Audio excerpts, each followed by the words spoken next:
Shalom jemaat Tuhan terkasih, senang sekali saya Nathan Daily dapat kembali menyapa Anda dalam Bethel News pekan ini.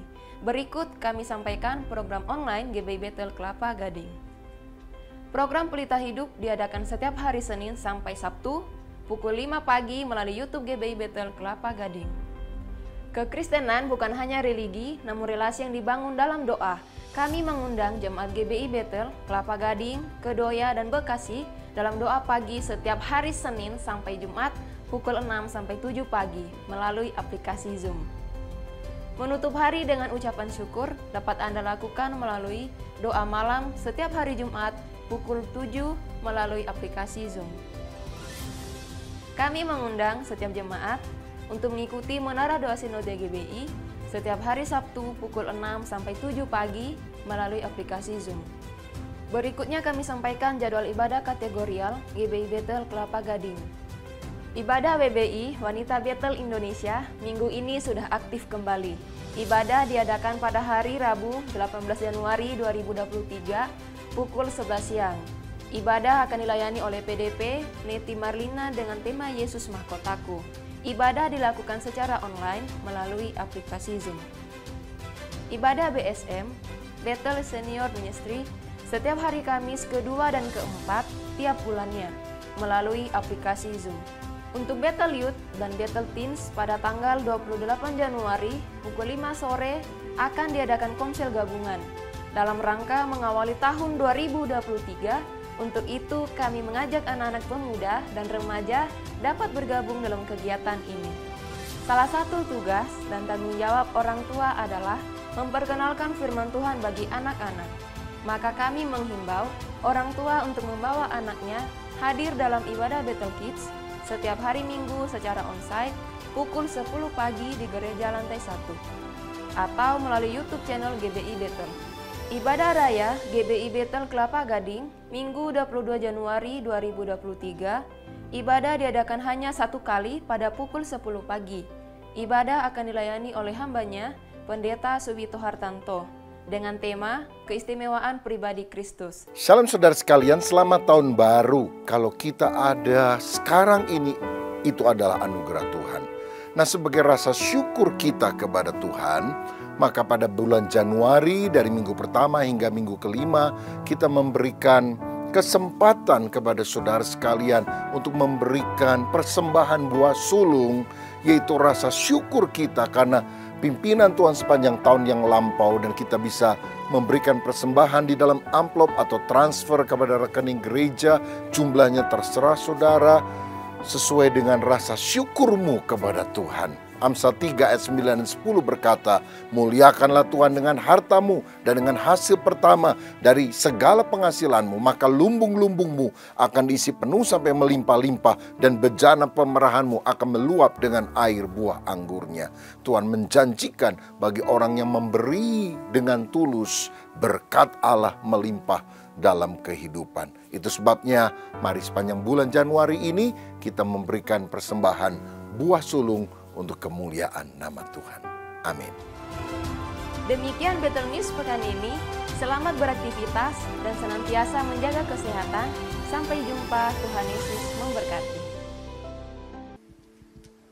Puji nama Tuhan. Shalom Bapak Ibu Saudara. Shalom. Boleh saya dengar suaranya shalom?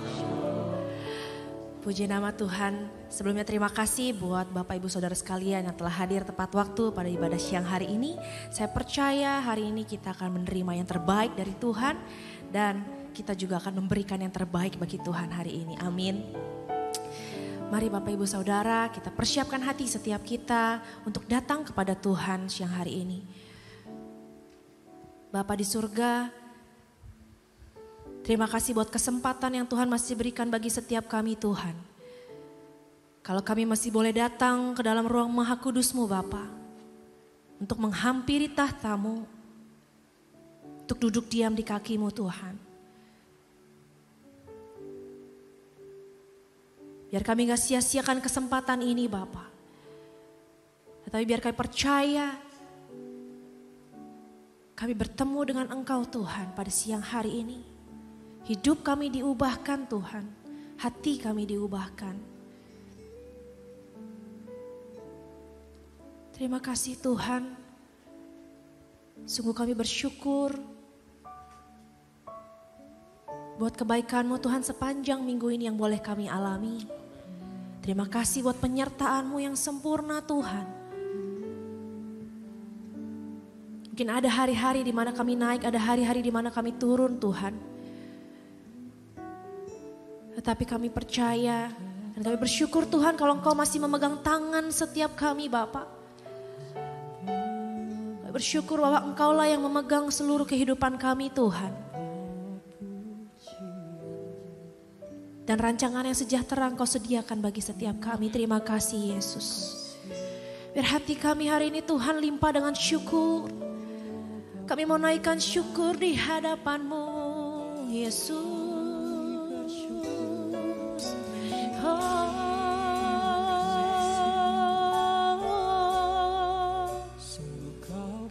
Ku ada sampai hari ini, semua karena kasih-Mu.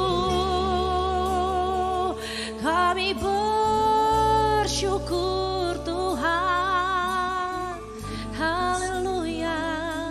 Mari Bapak Ibu Saudara, saya ajak untuk kita sama-sama menaikkan syukur di hadapan Tuhan. Dia Bapa yang setia, Dia Allah yang setia.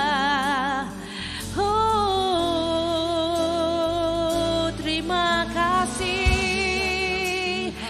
Kau tempat penghiburan, Kaulah pengharapan kami Tuhan, kekuatanku. Oh, haleluya. Hanya padamu Tuhan seluruh hidupku serahkan, ku berikan. Yesus, kini ku dapat membawa kami, membawa syukur kami. Haleluya. Terpujilah nama-Mu Tuhan. Haleluya. Terima kasih Tuhan buat hidup yang Kau berikan, buat nafas yang Kau berikan. Terima kasih Tuhan buat kemurahan-Mu. Oh,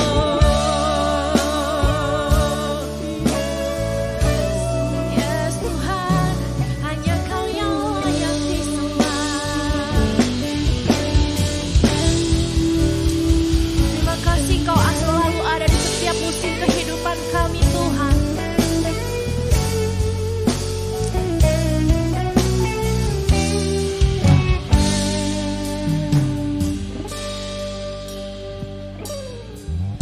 Saat badai datang dalam hidupku,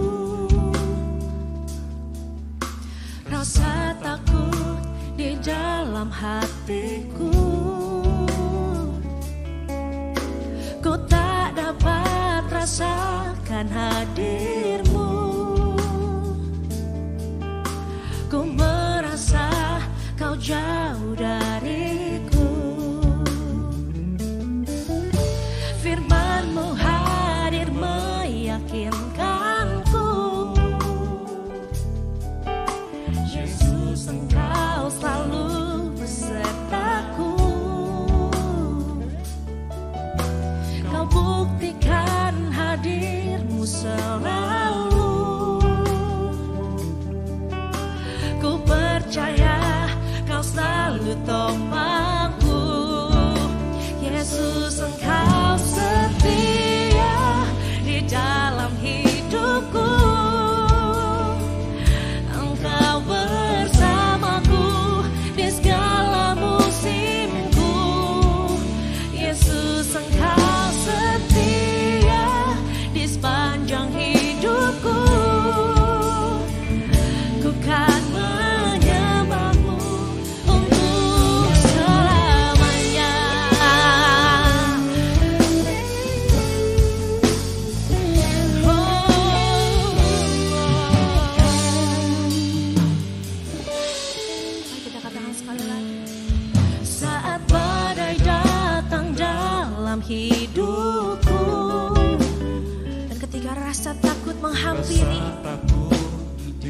dalam hatiku.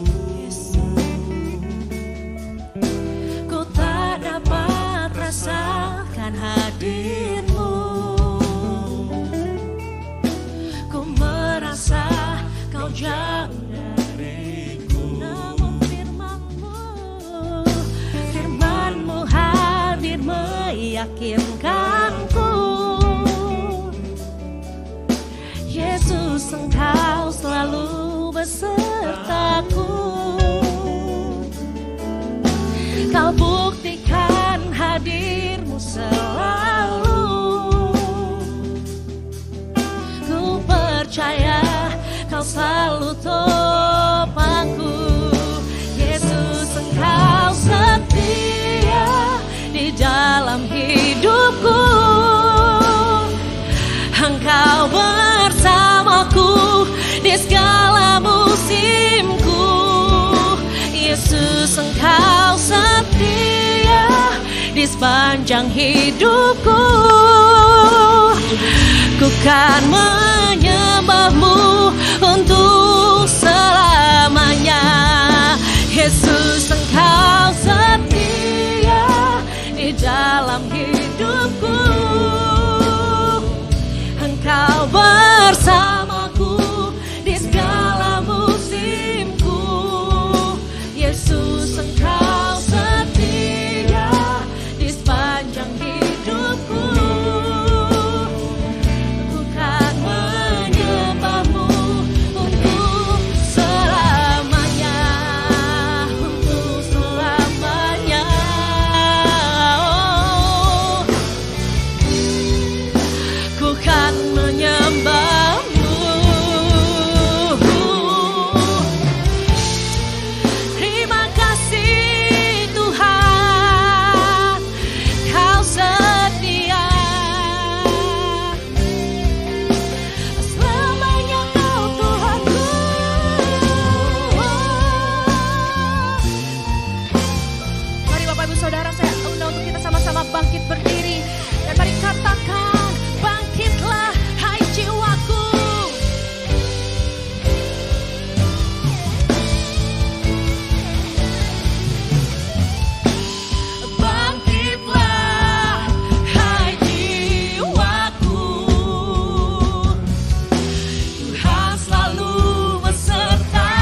Aku kan menyembahmu untuk selamanya.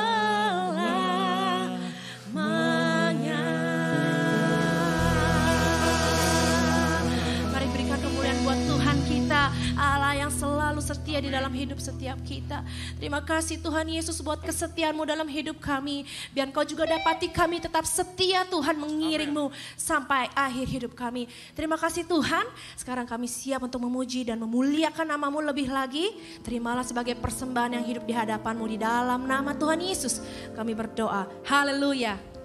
Amin. Boleh sama-sama kita katakan amin. Amin. Haleluya. Bapak Ibu Saudara siap untuk memuji Tuhan lebih dahsyat lagi, amin. Mari, setiap kita yang sudah menikmati kebaikan Tuhan, mari kita mau angkat pujian bagi Dia.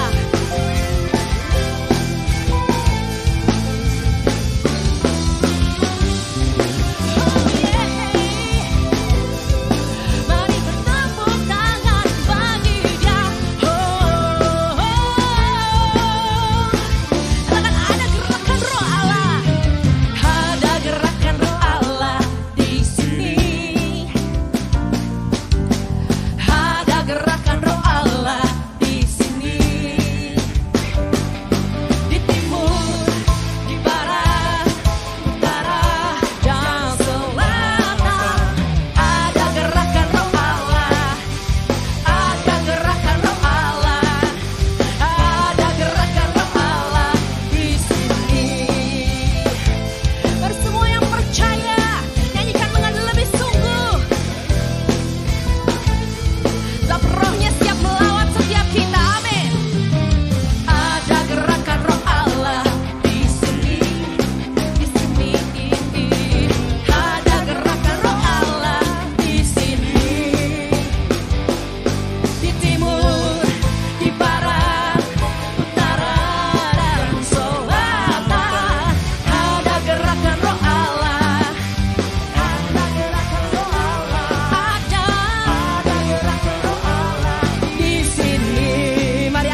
pujian di hadapannya. Sebab kita percaya Tuhan Allah kita bertahta di atas setiap pujian kita. Amin. Haleluya. Kami percaya Roh-Mu ada di tempat ini Tuhan, melawat dan mengurapi setiap kami. Haleluya. Jiwa bebas terlepas, kuasa maut telah terhempas. Nama Yesus pemenang, nama Yesus jawaban.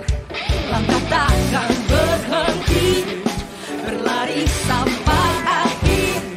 Serukan tinggi namanya, serukan ajaib namanya. Oh, Roh Kudus membakar setiap kami.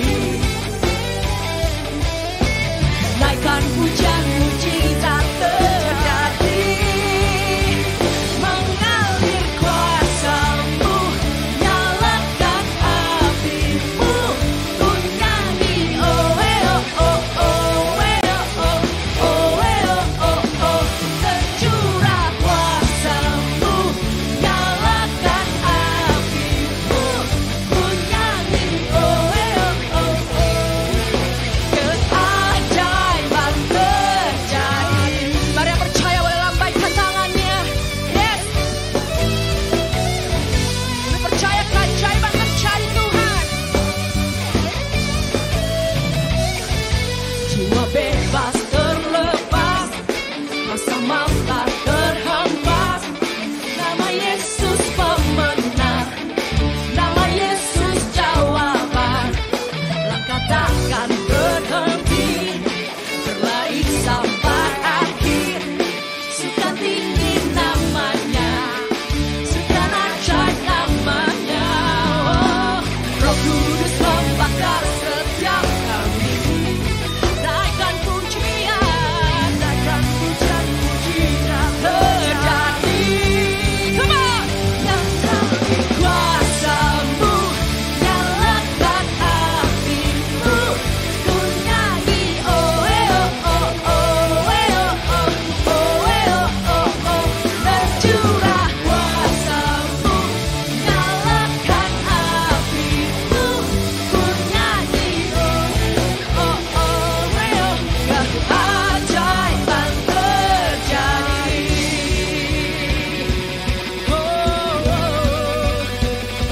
Yes Tuhan. Kami mau serukan tinggi nama-Mu. Mari nyanyikan bersama-sama. Oh oh oh oh oh oh oh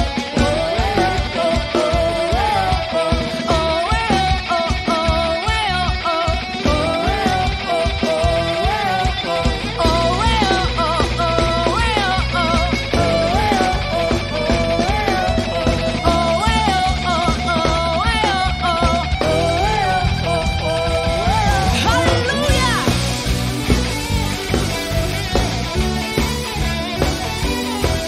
Hanya nama-Mu Tuhan yang ditinggikan.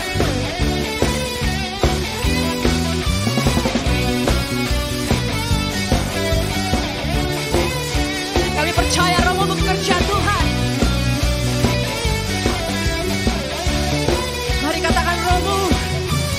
Roh Kudus membakar setiap kami. Naikkan pujian, naikkan pujian, mujizat terjadi. Mengalir kuasa-Mu, mengalir kuasa-Mu, nyalakan api-Mu, ku nyanyi oh oh oh oh oh oh oh, tercurah kuasa-Mu, nyalakan api-Mu, ku nyanyi oh oh oh oh, keajaiban terjadi.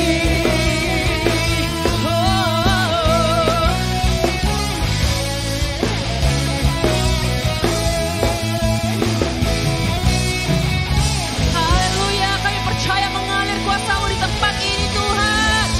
Kami serukan haleluya. Haleluya. Silakan duduk Bapak Ibu Saudara. Kami percaya Roh-Mu ada di tengah-tengah setiap kami Tuhan. Dan membakar kembali hati kami.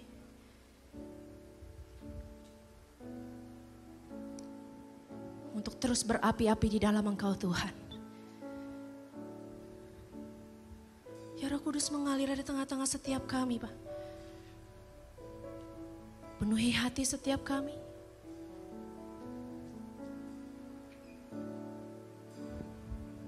Roh Kudus yang manis, Roh Kudus yang lembut, bekerjalah di hati kami pada siang hari ini.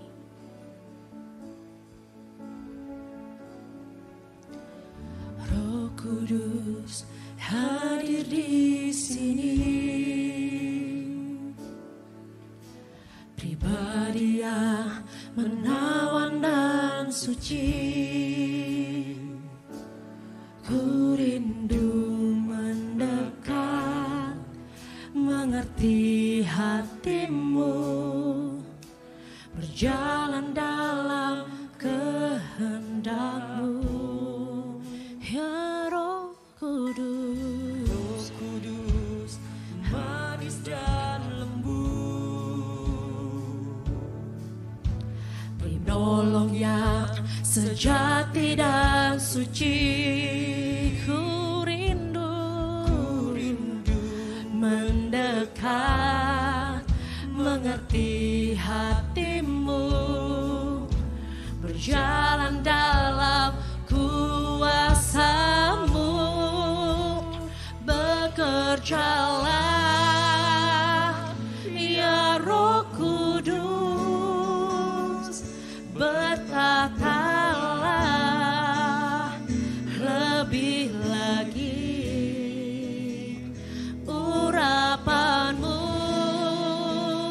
lawatanmu,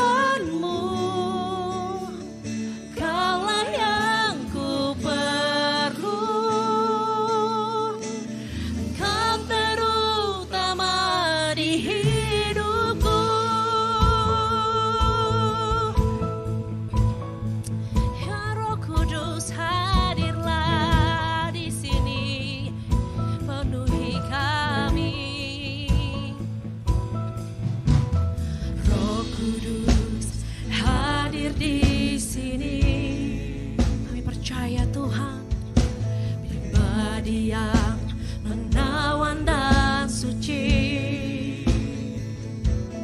Ku rindu mendekat, mengerti hatimu, berjalan dalam kehendak-Mu.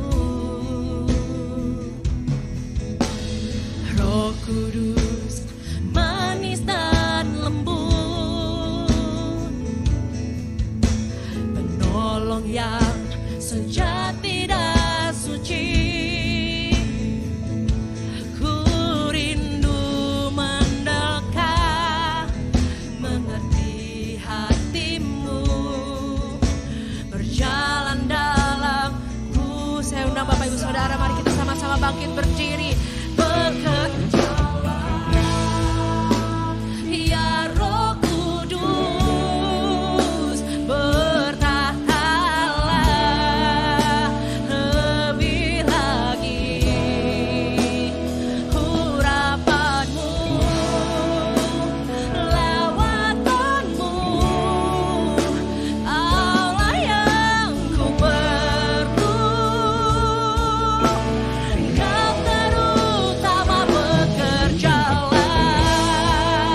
Jemaat yang dikasihi oleh Tuhan Yesus Kristus, Shalom.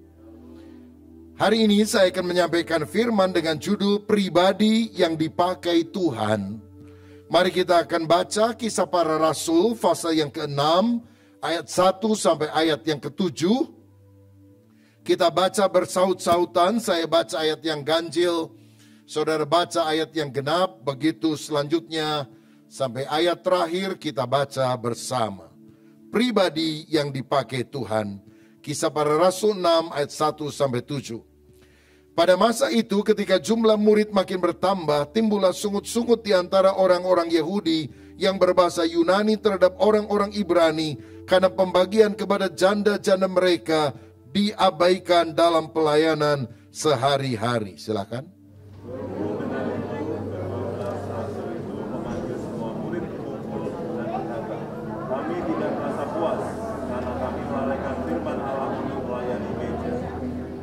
Karena itu saudara-saudara, pilihlah 7 orang dari antaramu yang terkenal baik dan yang penuh roh dan hikmat, supaya kami mengangkat mereka untuk tugas itu. Dan supaya kami sendiri dapat memusatkan pikiran dalam doa dan pelayanan firman. Usul itu diterima baik oleh seluruh jemaat. Lalu mereka memilih Stefanus, seorang yang penuh iman dan Roh Kudus, dan Filipus, Prokorus, Nikanor, Timon, Parmenas, dan Nikolaus, seorang penganut agama Yahudi dari Antioquia. Mereka itu dihadapkan kepada rasul-rasul, lalu rasul-rasul itu pun berdoa dan meletakkan tangan di atas mereka. Bersama-sama, firman Allah makin tersebar dan jumlah murid di Yerusalem makin bertambah banyak. Juga sejumlah besar imam menyerahkan diri dan percaya. Amin. Saudara, kalau kita menanam sebuah pohon, kita tentu mengharapkan agar pohon itu bertumbuh menjadi besar dan kemudian berbuah. Kalau saudara punya anak bayi, tentu kita juga ingin anak kita makin hari makin dewasa. Begitu juga dengan Tuhan yang telah menanam gerejanya di atas muka bumi. Dia ingin gerejanya bertumbuh secara kuantitas, jumlahnya makin banyak, dan juga bertumbuh secara kualitas, mutu rohaninya makin baik, makin serupa seperti Kristus. Dan inilah yang kita lihat dari keteladanan hidup jemaat mula-mula. Kisah Rasul 2 ayat 46-47. Dengan bertekun dan dengan sehati mereka berkumpul tiap-tiap hari dalam bait Allah. Mereka memecahkan roti di rumah masing-masing secara bergilir dan makan bersama-sama dengan gembira dan dengan tulus hati sambil memuji Allah, dan mereka disukai semua orang, dan tiap-tiap hari Tuhan menambah jumlah mereka dengan orang yang diselamatkan. Tiap hari ada pertumbuhan yang terjadi dalam gereja mula-mula. Saya percaya sampai hari ini pun Tuhan ingin tetap memakai kita untuk membangun kerajaan Allah. Saudara mau menjadi orang yang dipakai oleh Tuhan? Amin. Apa syaratnya? Apa kriteria orang yang dipakai oleh Tuhan? Kita mau belajar dari seorang tokoh yang bernama Filipus. Yang pertama, saya perhatikan orang yang mau dipakai Tuhan adalah orang yang harus memiliki kerohanian yang baik. Pada waktu itu jumlah jemaat mulai bertambah, tetapi pelayan Tuhan makin terbatas. Sehingga akhirnya para rasul memutuskan memilih 7 orang diaken, artinya pelayan. Saya percaya sampai hari ini pun jauh lebih banyak orang yang ingin dilayani daripada yang ingin melayani. Ladang sudah menguning, tuaian banyak, pekerjanya sedikit. Tapi tahukah saudara, kalau engkau mau dipakai untuk melayani, maka sebetulnya kita meneladani Yesus. Karena Yesus datang bukan hanya untuk dilayani, melainkan dia datang untuk melayani. Nah, 7 orang itu harus memiliki syarat yang dicatat pada ayat 3. Yang terkenal baik dan penuh roh dan hikmat. Dari sini saya melihat ada 2 kriteria utama yang harus dimiliki seorang yang mau melayani. Pertama, Dia harus penuh dengan Roh Kudus dan hikmat, artinya inner man-nya bagus. Tapi yang kedua, dia juga harus terkenal baik. Outer man-nya nampak buah roh yang mengalir. Ada kasih, sukacita, damai sejahtera, kesabaran, kebaikan, kemurahan, kesetiaan, kelemah lembutan, penguasaan diri. Saya mau katakan, hati yang bertobat hanya Tuhan yang lihat. Tapi buah pertobatan harus bisa dilihat oleh orang lain. Dari mana orang tahu bahwa kita bertobat? Karena dari outer man kita mengalir hal-hal yang baik yang sudah berasal dari inner man tersebut. Matius 5 ayat 16 berkata, hendaklah kebajikan hatimu, demikianlah hendaknya terangmu bercahaya di depan orang, supaya mereka melihat perbuatanmu yang baik dan memuliakan Bapamu yang di sorga. Ini beda sekali dengan orang Farisi. Luarnya kelihatannya putih, dalamnya penuh dengan tulang busuk. Tuhan mau di dalam dan di luar sama. Itulah orang Kristen yang akan jadi teladan bagi banyak orang. Ada seorang ateis tidak percaya adanya Tuhan. Tapi satu kali dia ngomong begini kepada temannya. Saya nggak percaya Tuhan itu ada.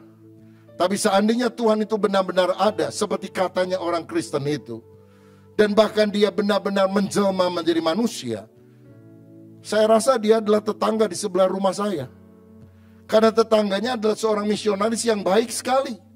Akhirnya ateis ini bertobat, bukan karena diinjili, saudara, tapi karena dia melihat keteladanan dari orang yang begitu menampilkan karakter Kristus.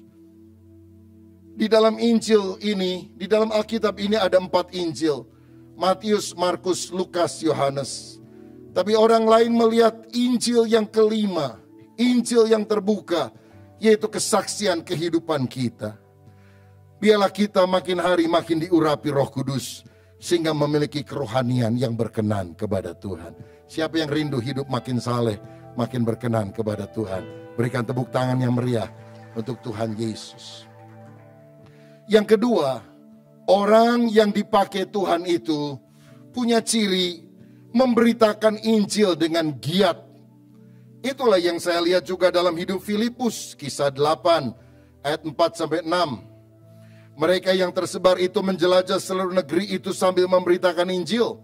Dan Filipus pergi ke suatu kota di Samaria dan memberitakan Mesias kepada orang-orang di situ. Ketika orang banyak itu mendengar pemberitaan Filipus dan melihat tanda-tanda yang diadakannya, mereka semua dengan bulat hati menerima apa yang diberitakannya itu. Filipus seorang pelayan sederhana, pelayan meja, melayani para janda. Tapi kemudian dia dipakai Tuhan menjadi seorang pemberita Injil. Dia pergi ke Samaria. Saudara tahu orang Samaria itu nggak akur sama orang Yahudi. Karena orang Yahudi mesti kawin sama orang Yahudi. Tapi orang Samaria adalah orang Yahudi yang kawin sama pendatang, sama suku yang lain. Sehingga akibatnya mereka tidak dianggap pribumi. Dipandang rendah, dipandang sebelah mata oleh orang Yahudi. Tapi kepada orang yang tersisih, kepada orang yang terpinggirkan, Filipus mau memberitakan Injil.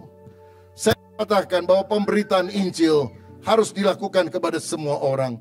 Karena semua orang membutuhkan Yesus. Bukan hanya orang kaya yang perlu mendengar Injil. Orang miskin pun perlu. Bukan hanya orang dari suku tertentu yang perlu mendengar berita Injil. Semua orang membutuhkan keselamatan. Dan kita harus terpanggil untuk membawa kabar baik ini. Saudara, Filipus itu meniru siapa sebetulnya dengan memberitakan Injil kepada Samaria? Meniru Yesus. Karena Yesus pernah ke Samaria dan dia berbicara tentang air hidup kepada seorang wanita di tepi sumur Yakub. Dan akhirnya seluruh kota datang untuk berjumpa dengan Sang Mesias. Mari kita memberitakan Injil, kabar baik kepada orang-orang yang belum mengenal Tuhan. Saya ingat satu kali ada seorang pemuda namanya Markus masuk sekolah Alkitab, belajar teologi. Satu kali dia mengikuti kelas homiletika, kelas ilmu berkhotbah. Dia gemeter karena ada praktek khotbah. Saudara, dengar khotbah itu gampang. Mengkritik orang yang khotbah lebih gampang. Tapi coba saudara yang khotbah. Maka Markus mempersiapkan. Dan pada hari pelajaran itu dilakukan, guru memanggil beberapa murid untuk khotbah, termasuk Markus. Ketika Markus maju ke depan, dia bingung kan, dia sudah coba persiapan tapi rasanya akalnya buntu. Lalu dia tanya, teman-teman, saya mau khotbah. Tapi apakah kalian tahu apa yang akan saya khotbahkan? Teman-temannya bingung, ini belum khotbah udah nyanyi. Belum tahu. Oh, berarti Anda tidak siap. Kalau Anda tidak siap, buat apa saya khotbah? Lalu dia duduk, saudara-saudara. Dosen bilang, kenapa kamu begitu? Iya Pak, maaf tidak siap. Oke, ku beri waktu 1 minggu ya. Kamu mesti khotbah minggu depan. Kalau tidak, awas, kamu tidak ada nilai. Siap Pak dosen. Dia siapkan 1 minggu kemudian, saudara-saudara. Dan kemudian dia mulai berdiri dan mulai berkhotbah lagi. Teman-temannya rasa kasihan. Karena Markus anak baik, tapi nggak pintar ngomong, saudara. Lalu Markus tanya, teman-teman saya mau khotbah. Tapi apakah kalian sudah tahu apa yang akan saya khotbahkan? Teman-teman saling melirik dan berkata, sudah tahu. Maksudnya untuk menolong Markus. Markus bilang, waduh bagus. Saya belum khotbah, Anda sudah ngerti khotbahnya. Kalau gitu buat apa lagi saya khotbah? Dia duduk, saudara-saudara. Dosen marah, dia bilang, awas ya. Sekali lagi ku beri kesempatan, kamu tidak khotbah, nilai kamu 0. Baik Pak. Dia benar-benar siapkan seminggu itu untuk menyampaikan khotbah. Dan pada hari haknya dia berdiri. Teman-teman yang berunding, kasihan ini Markus, kalau nggak bisa dipecat dari sekolah Alkitab. Dan benar Markus nanya lagi pertanyaan sama. Apakah kalian sudah tahu apa yang akan saya khotbahkan hari ini? Maka yang bagian kanan berkata, sudah tahu. Yang bagian kiri berkata, belum tahu. Dan Markus berkata, hari ini ada 2 kelompok. Yang belum tahu dan yang sudah tahu. Jadi tolong yang sudah tahu, beritahu yang belum tahu. Dan dia duduk lagi, saudara-saudara. Tapi hari itu dosen tidak marah. Dia bilang, bagus Markus, saya dapat ide apa itu penginjilan. Penginjilan itu artinya yang sudah tahu, kasih tahu sama yang belum tahu. Saudara tahu bahwa Yesus itu satu-satunya juru selamat? Saudara tahu bahwa Yesus mengasihi kita dan ingin mengampuni dosa kita? Amin. Beritahu kepada yang belum tahu. Karena itulah panggilan kita memberitakan Yesus, Sang Juru Selamat. Memberitakan Injil, kabar baik, supaya orang berdosa diselamatkan. Saya melihat Filipus ini bukan hanya memberitakan Injil dengan giat, tapi dia adalah seorang pelayan yang tidak pandang bulu, tidak pilih-pilih pelayanan, kecil atau besar, enak atau tidak. Kisah Rasul 8 ayat 26 mencatat, kemudian berkatalah seorang malaikat Tuhan kepada Filipus, katanya, bangunlah dan berangkatlah ke sebelah selatan menurut jalan yang turun dari Yerusalem ke Gaza. Jalan itu jalan yang sunyi. Waktu dia memenangkan banyak jiwa di Samaria, malaikat bilang, sekarang aku alihkan kamu. Pelayananmu adalah ke jalan sunyi. Karena ada 1 orang yang harus kamu menangkan di sana. Kalau saudara di posisi Filipus sedang melayani ratusan orang bertobat, dan harus melayani 1 orang di jalan sunyi, bukan jalan rame, saudara-saudara. Mungkin kau bilang, kok nggak efektif bener ya? Saya lebih baikkan pelayanan kepada lebih banyak orang daripada 1 orang. Tapi Filipus tidak pernah membantah Tuhan. Mau jalan rame, jalan sunyi, mau banyak orang, sedikit orang, dia pelayanan.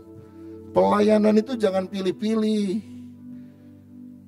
Banyak orang sekarang mau melayani, oh saya malah melayani kalau di sini, kalau begini, kalau begitu. Kita ini cuma kacung, cuma budaknya Tuhan. Tuhan suruh apapun, tidak punya hak kita untuk membantah. Dia adalah kurios, kita adalah dulos. Dia adalah Tuhan, kita adalah hamba. Sayang ada banyak orang mengaku diri hamba Tuhan, tapi dia merasa dia adalah Tuhannya. Dia memanggil Tuhan guru, tapi dia mencoba menggurui Tuhan. Saya rasa Filipus ini seorang yang benar-benar kita harus teladani. Saudara, memang yang dimenangkan cuma satu orang, yaitu bendahara Ratu Ethiopia. Dia sedang berjalan dari Yerusalem kembali ke negaranya, naik di sebuah kereta berkuda. Dia membaca kitab Nabi Yesaya, dia tidak ngerti.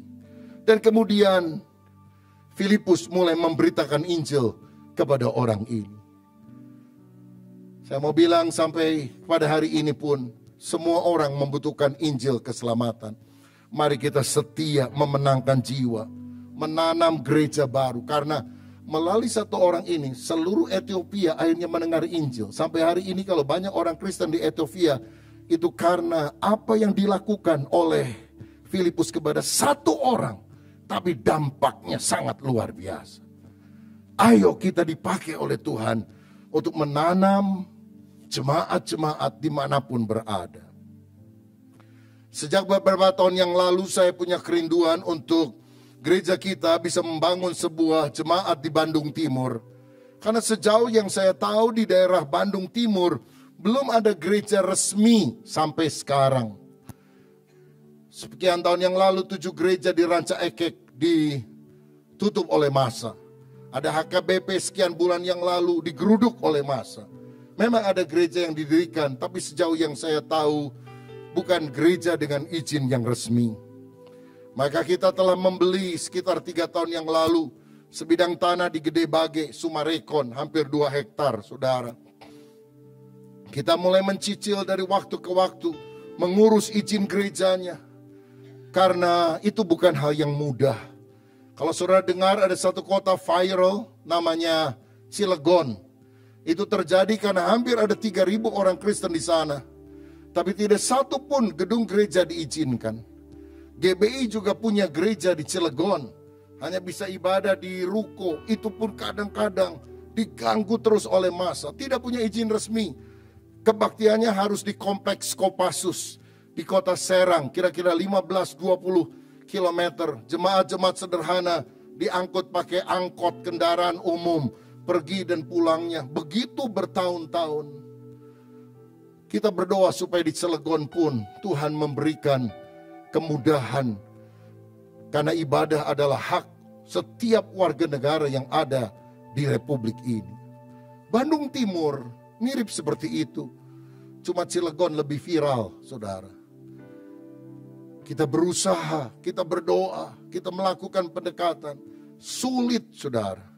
Tapi akhir September yang lalu, oleh anugerah Tuhan, kita mendapatkan izin resmi untuk Gereja Bethel Indonesia. Bukan gedung pertemuan, bukan gedung serbaguna.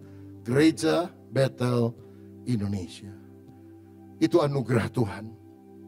Anugerah yang luar biasa. Apa enggak ada hamba Tuhan yang ngurus izin dari dulu? Banyak. Apa mereka kurang doa puasa? Enggak, mereka juga sungguh-sungguh. Kok kita yang dapat anugerah Tuhan? Kita enggak lebih benar, kita enggak lebih baik, kita enggak lebih kaya, kita enggak lebih suci. Hanya Tuhan memberi kepercayaan kepada kita. Sehingga kita harus bergotong royong. Merindukan supaya di Bandung Timur juga didirikan gereja di sana. Sekalian dengan museum Alkitab modern supaya orang-orang muda bisa melihat seluruh Alkitab. Hanya dalam satu kali kunjungan mereka tahu, punya biblical worldview tentang apa isi Alkitab dari Kejadian sampai kitab Wahyu.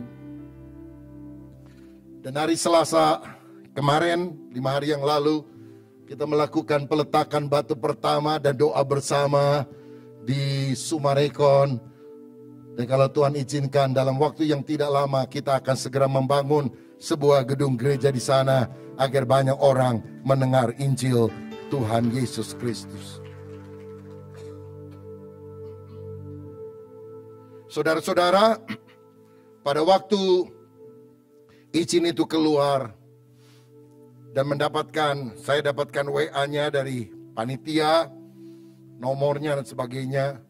Saya posisi sedang ada di Singapura, saudara. Mungkin tidak banyak yang tahu, 6 bulan yang lalu, waktu saya check up di Jakarta, check up biasa saja, ada dokter yang pakai USG melihat di bagian leher saya, bagian bawah, tiroid, itu ada 2 benjolan yang cukup besar. Dia bilang, Pak, periksa. Kalau perlu biopsi untuk menentukan apa yang ada di dalamnya.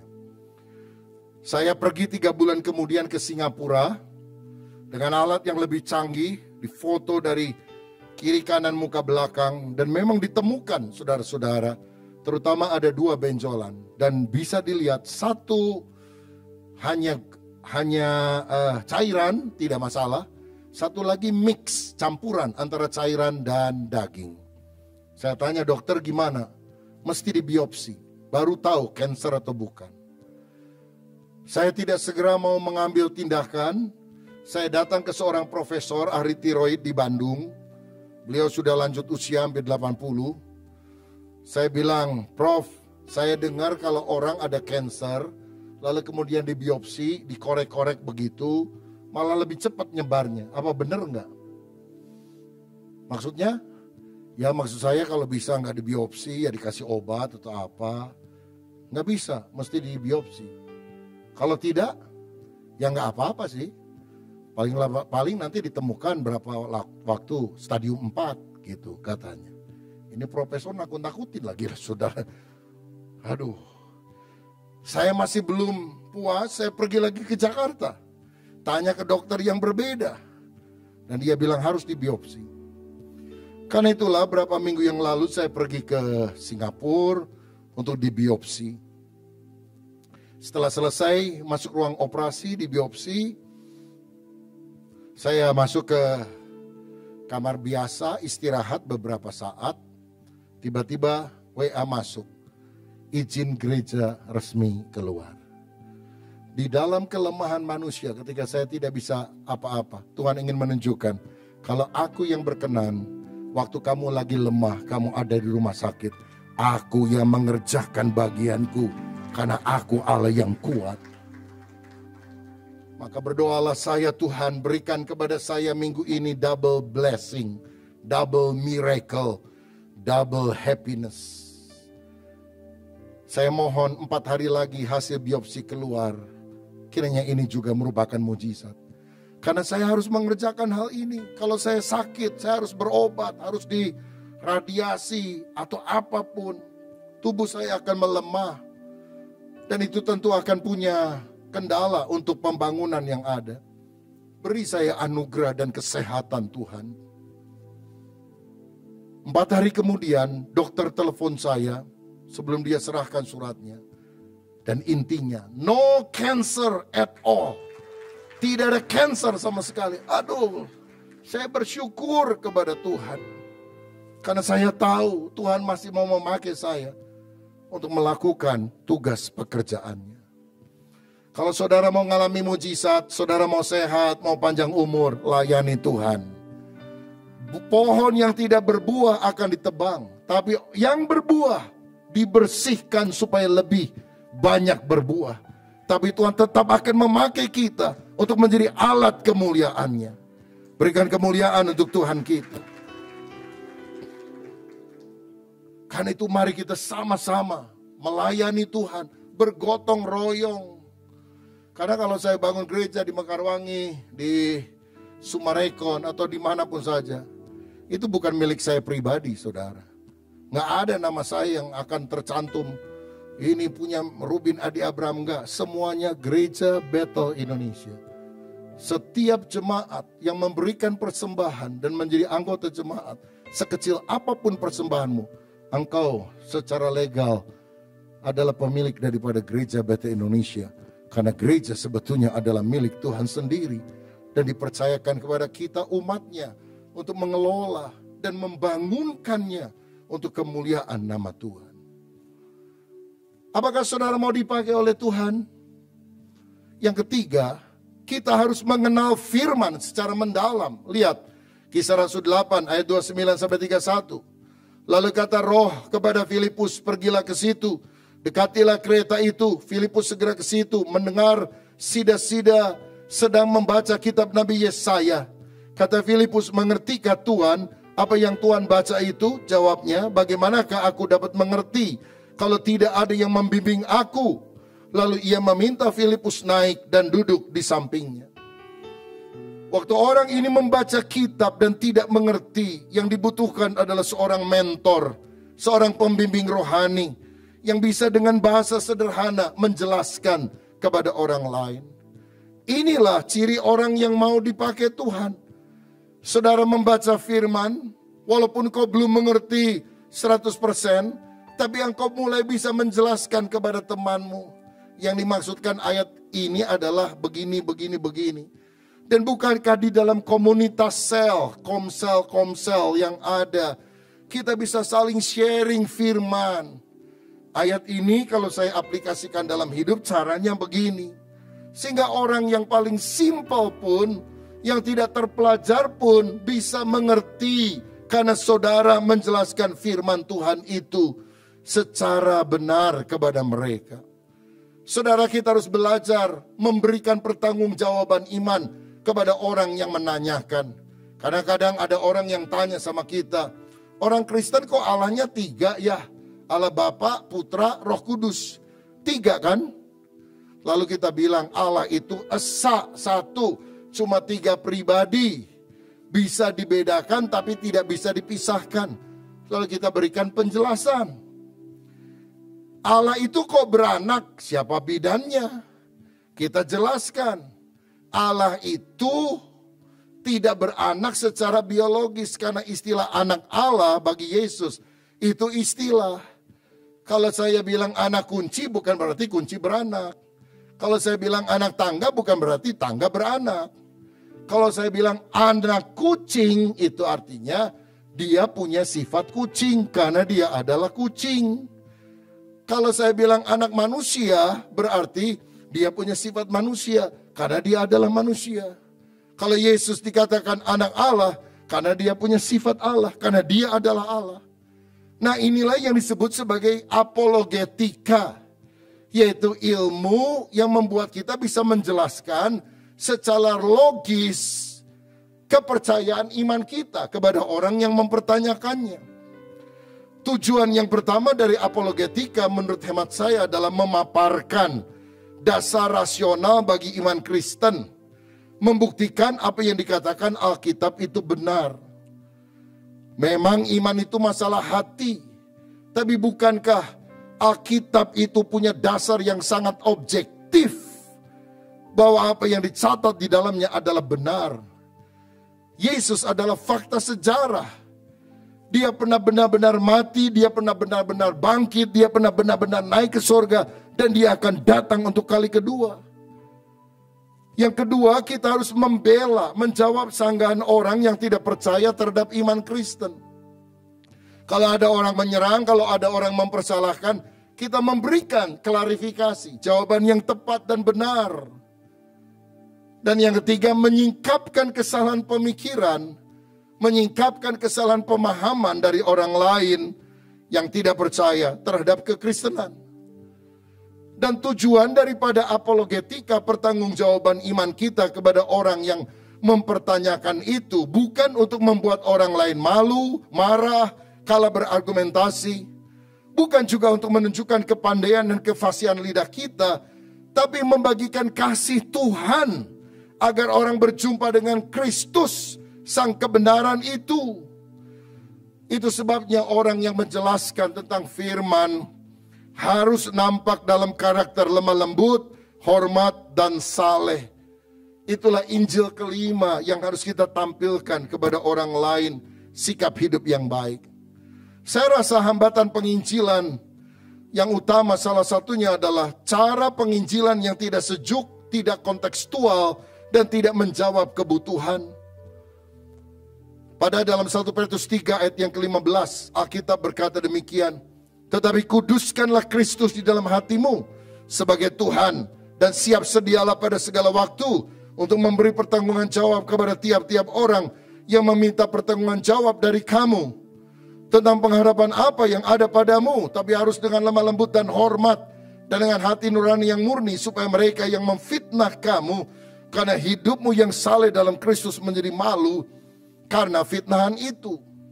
Karena itu saya percaya Tuhan memanggil kita bukan untuk menang debat. Tuhan memanggil kita untuk memenangkan jiwa. Karena menang debat tapi kalau kehilangan jiwa buat apa? Saya banyak belajar firman. Belasan tahun saya sekolah teologi dari S1, S2, S3. Tapi tujuannya bukan mau ngalahin orang. Sehingga membuat orang mengakui saya lebih pintar dari dia. Nggak ada guna, saudara. Memenangkan jiwa dengan kasih. Supaya orang yang tidak percaya bertobat, menerima Yesus, memperoleh hidup kekal. Itu yang kita harus upayakan dengan segenap hati kita. Jadi kalau saudara ingin menjadi pribadi yang dipakai oleh Tuhan, yang pertama seperti Filipus, kita harus memiliki kerohanian yang baik. Yang kedua, kita harus memberitakan Injil dengan giat. Yang ketiga, kita harus mengenal firman secara mendalam. Dan yang terakhir, kita harus membangun keluarga teladan. Kisah Rasul 21 ayat 8 dan 9. Pada keesokan harinya kami berangkat dari situ dan tiba di Kaisaria. Kami masuk ke rumah Filipus pemberita Injil itu, yaitu salah satu dari ke-7 orang yang dipilih di Yerusalem, dan kami tinggal di rumahnya. Filipus mempunyai 4 anak darah yang beroleh karunia untuk bernubuat. 20 tahun setelah Filipus memberitakan Injil di Samaria, Paulus mengunjungi kota Kaisaria dan berjumpa dengan Filipus, salah satu dari 7 diaken. Dia menginap di rumahnya. Dan Paulus berkata, aku ketemu dengan Filipus. Dia punya 4 orang anak perempuan semua. Dan semuanya punya karunia bernubuat. Artinya peka mendengar suara Tuhan dan bisa menyampaikan kepada orang lain. Tidak mungkin hal ini bisa muncul dari keluarga yang tidak cinta Tuhan. Tapi Filipus dan suaminya cinta Tuhan, melayani Tuhan, melahirkan keturunan ilahi yang takut akan Dia. Bahkan anak-anaknya melayani Tuhan. Saya percaya dari sini kesalehan sejati, pelayanan sejati nyata pertama-tama dalam keluarga. Maukah kita menjadi orang yang pertama-tama melayani keluarga terlebih dahulu, supaya ada damai sejahtera dalam keluarga? Untuk apa kita punya nama besar, nama hebat di luar, tapi kacau balau dalam keluarga? Betapa kita harus berkata, Tuhan, mulai dari keluargaku. Aku mau melakukan yang terbaik, sampai akhirnya akan muncul keturunan ilahi yang juga hidup takut akan Tuhan. Salah satu ayat dalam Lukas 1 ayat 15 dan 16 yang saya sukai adalah kisah tentang Zakaria dan istrinya Elisabeth, yang akhirnya pada masa tua diberi oleh Tuhan anak yang disebut sebagai Yohanes Pembaptis. Dan ini pesan Tuhan bagi mereka. Sebab ia, Yohanes Pembaptis, akan besar di hadapan siapa? Tuhan. Dan ia tidak akan minum anggur atau minuman keras. Dan ia akan penuh dengan Roh Kudus mulai dari rahim ibunya. Dan dia akan membuat banyak orang Israel berbalik kepada Tuhan Allah mereka. Yohanes adalah seorang yang disebut besar di hadapan Tuhan. Bahkan Yesus sendiri bersaksi, dari semua manusia yang dilahirkan oleh wanita, tidak ada yang lebih besar daripada Yohanes Pembaptis. Dia orang sederhana, khotbahnya bukan di gereja besar. Dia khotbah di padang gurun, teriak-teriak, nggak pakai mikrofon. Bertobat, kerajaan Allah sudah dekat. Pakaiannya sederhana, makanannya sederhana. Tapi dia membawa balik orang-orang kepada Allah. Berbalik, bertobat kepada Tuhan. Bahkan dia yang memperkenalkan halayak ramai kepada Yesus. Ketika dia berkata, lihatlah anak domba Allah yang mengangkut dosa seisi dunia. Kecil di hadapan manusia, sederhana, bersahaja, tapi besar di hadapan Tuhan. Karena dipakai untuk memberitakan tentang Yesus. dipakai membuat orang-orang yang seharusnya berjalan ke neraka bertobat berbalik kepada Tuhan. Itulah orang yang besar di hadapan Tuhan. Ini doa saya kalau engkau punya anak, kalau engkau punya cucu pada satu hari. Doa dan upayakan. Mereka bukan hanya besar di hadapan manusia, tapi mereka menjadi orang besar di hadapan Tuhan. Ada banyak orang menyekolahkan anaknya ke sekolah hebat. Bangga karena anaknya jadi sarjana. Bangga karena pekerjaannya bagus. Bangga karena uangnya banyak. Bangga karena punya rumah besar, mobil yang bagus. Tidak salah. Tapi kalau mereka tidak takut Tuhan, karena mereka tidak kenal Yesus, mati masuk neraka, saudara. Saya rindu anak, cucu saya, keturunan saya, semuanya menjadi orang yang takut akan Tuhan. Menjadi orang yang besar di hadapan Tuhan. Menjadi orang yang cerita tentang Yesus kepada orang lain. Pekerjaan, talenta, profesi bisa berbeda. Tapi hati misi yang berkobar harus selalu ada. Dan itu tidak mungkin lahir dengan sendirinya kalau tidak kita punya sikap seperti Filipus dan istrinya. Seperti Zakaria dan Elisabet. Perubahan harus dimulai dari kita. Mari kita makin hari makin dewasa secara rohani. Kalau mau jadi Kristen-Kristen yang benar, saudara. Saudara hanya datang ke gereja seminggu sekali, sebulan sekali. Ya seperti saudara ke bioskop mungkin sebulan sekali, saudara ke gereja sebulan sekali. Atau yang ke bioskopnya seminggu sekali, ke gereja juga seminggu sekali. Tidak akan mengubah hidup. Tapi hari ini maukah engkau berkata, aku mau seperti Filipus. Aku mau hidup takut akan Tuhan. Sehingga itu akan transfer kepada seluruh anak-anakku. Orang yang bisa bernubuat itu peka mendengar suara Tuhan. Itu 4 anaknya mendengar suara Tuhan. Dan bisa menyampaikan pesan Tuhan kepada orang lain. Ini dahsyat sekali saudara-saudara. Maukah engkau hari ini berkata, Tuhan, kalau engkau berkenan, minimal salah satu anakku, atau kalau bapak ibu sudah lanjut usia, minimal salah satu dari cucuku menjadi orang yang besar di mata Tuhan. Aku gak peduli apa kata dunia. Mungkin dia orang sederhana biasa saja. Tapi ketika engkau urapi dia dengan Roh Kudus, pakai dia menjadi hambamu, pakai dia untuk memperkenalkan Yesus, memakai dia untuk membawa orang berbalik dari jalan yang sesat. Aku tahu dia orang yang besar di mata Tuhan. Dan itulah orang yang dipakai Tuhan. Maukah engkau berkata hari ini, jadikan saya orang sedemikian, yang melahirkan keturunan ilahi, yang memiliki keluarga yang bisa diteladani, sehingga dari keluargaku muncul orang-orang yang memberitakan Injil. Kalau itu kerinduan saudara, berdoa. Saya percaya Tuhan ada di sini, Dia akan mengabulkan doa kita sekalian. Tuhan Yesus memberkati kita. Amin. Terima kasih Tuhan, terima kasih karena Tuhan telah melawat ibadah-ibadah kami, baik yang pertama maupun yang kedua ya Tuhan.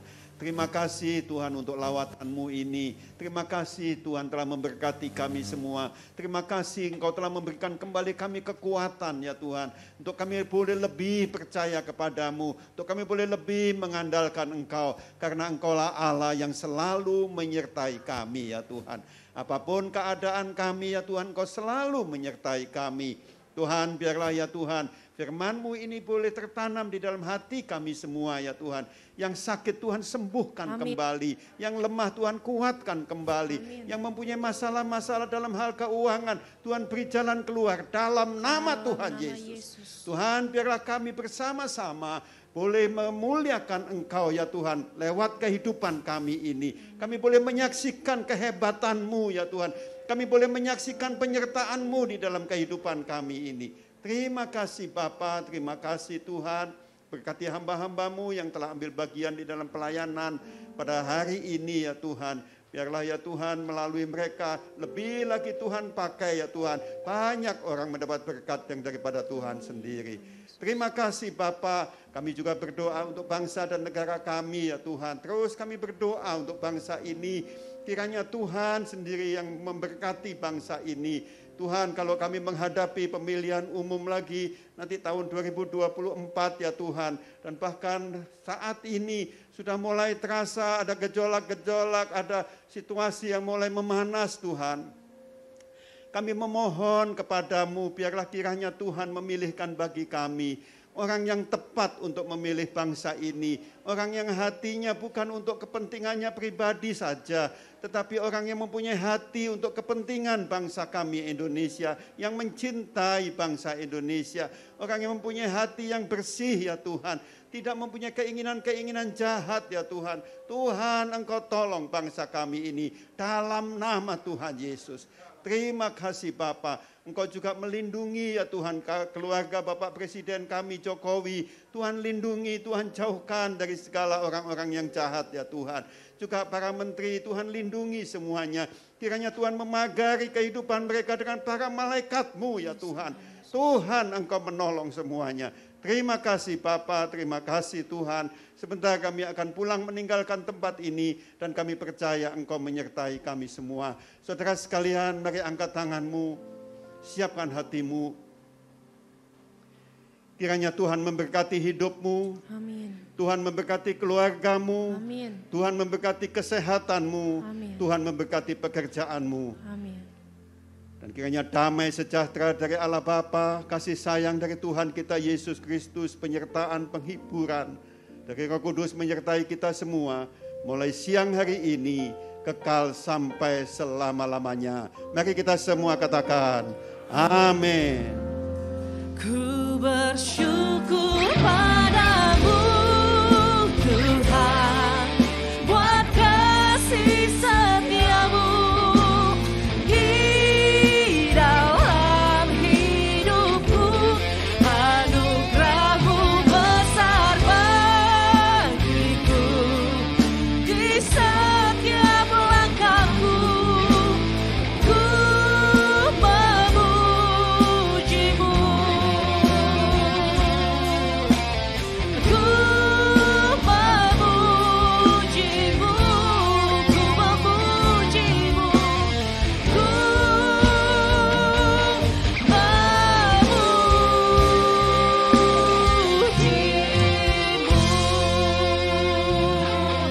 Demikian ibadah kita hari ini telah selesai. Tuhan Yesus memberkati dan jumpa kembali minggu depan.